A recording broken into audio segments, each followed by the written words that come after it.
Sure. That's really interesting. The use of sexual violence, whether the international actors, whether it was a strategy, whether it was a strategy like that was influenced by the international presence or not, I don't know, and I don't know if anybody knows. There is very, very little work on sexual violence in the Congo.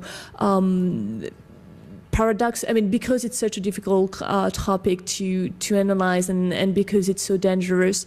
Apart from that, there is a lot of data gathering. There are a few people who have started to analyze it and try to theorize it and to develop an analysis. And none of them that I know of, none of them has linked the sexual violence and the use of sexual violence to the international presence. So that's a question definitely that let me bracket that. That's a question definitely, when the use of sexual violence by Congolese actors.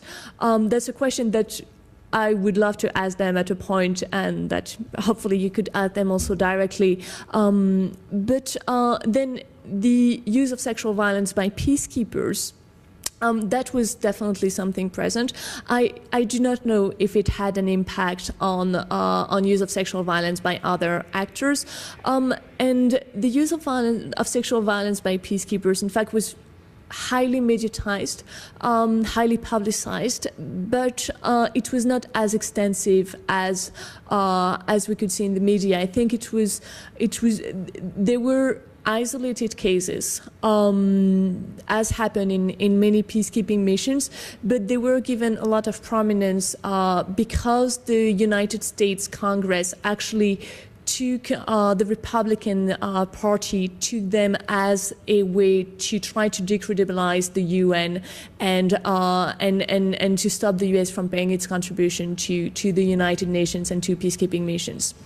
So about sexual violence, probably, I think it's definitely something to look at the international presence and how it affected the use of sexual violence. I just don't know. I wouldn't be able to answer that question with the kind of data and the kind of analysis that we have now. And other kind of problems generated by international actors, then here, if you don't want me to talk about the local level, first you take me out of my comfort zone, and more seriously, there were so many. I mean, the international presence was so heavy that it basically changed so many things in the Congo. You can attribute a lot of the strategies. I think for the government of the transition, they were very often thinking about how their strategy would be perceived by the international community. So a lot of their actions were directed not to their own audience, Congolese audience, but to the international actors. And also the international actors basically had such a heavy hand on the Congo during the transition. For example, they practically wrote the Congolese constitution. Basically, the Congolese wrote a constitution, sent it to the SIAD, the international actors that supervise the transition, the kind of committee of the 15 most important international actors. And they read the draft constitution and sent it back to the Congress saying this is unacceptable. If you pass that as a constitution, we're going to cut your budget. And given that they finance half of the Congolese budget, the congressman just rewrote the constitution in a way that was appropriate for international actors.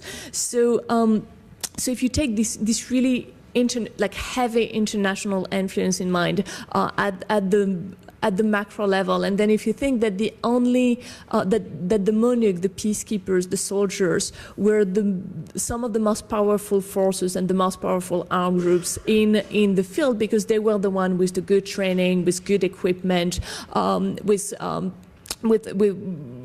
all the means to conduct their operations, then of course the international intervention had a lot of impact at all levels in the Congolese society, and some of them and many of them were negative. Do you want me to elaborate on a specific aspect? Or?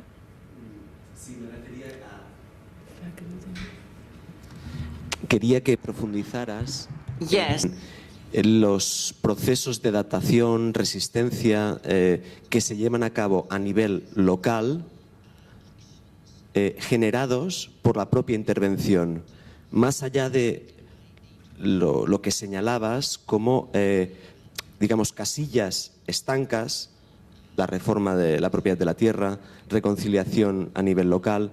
Es decir, hay otros conflictos a nivel local generados por la propia intervención y también han habido procesos de adaptación, de resistencia a raíz de esta intervención, y quisiera que nos hablaras un poquito sobre eso.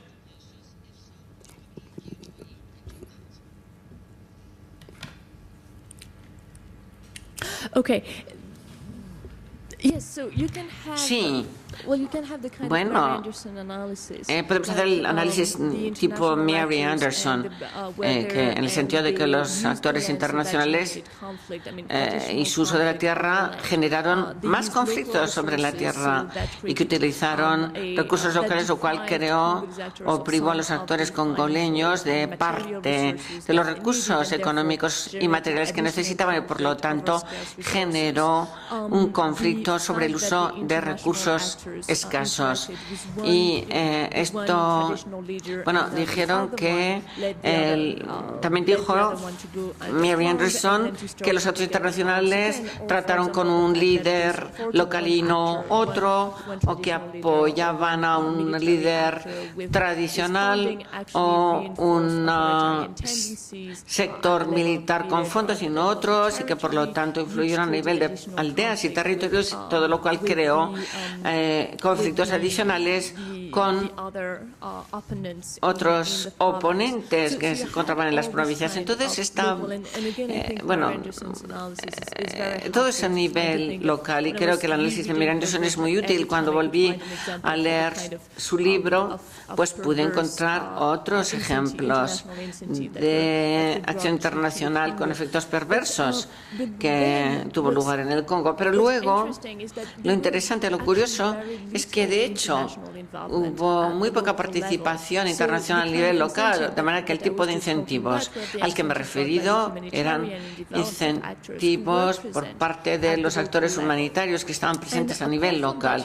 Aparte de esto, hubo tampoco actores internacionales presentes en las provincias del este que podían influir en el conflicto, que aunque hubieran podido, digamos, provocar conflictos locales, pues no estaban allí.